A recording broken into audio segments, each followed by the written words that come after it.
Από μικρή φαινόσουν καριέρα πως θα κάνεις. Καμένας δεν είχε φανταστεί που λέω στον γαρά πως θα βγαίνεις. 16 χρονών σε λόρισε ολόκληρη Αθήνα.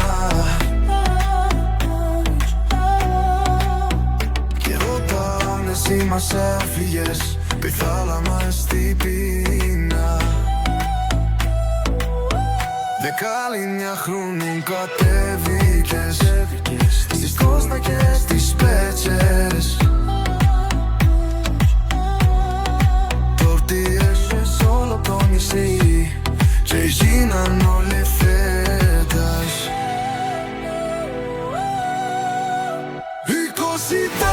24 ξανά γυρνά στα πάτρια εδάφη. Ο κάμπος όλος χάρηκε και όλο το συνάφι. Στροχείο ξάφνου βρέθηκες στην τρίτη δεκαετία.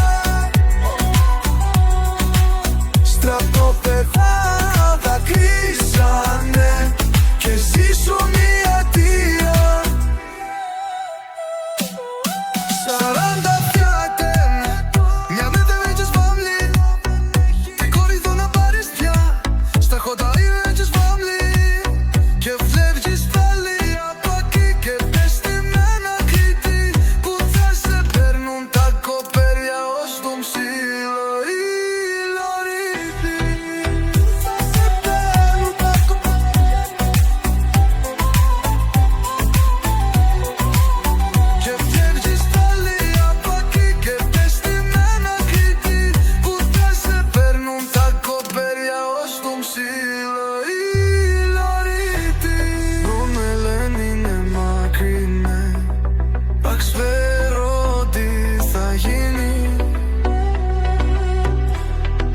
φτιάχνεις άντρα για να βρεις κανένα μικρό πιπί.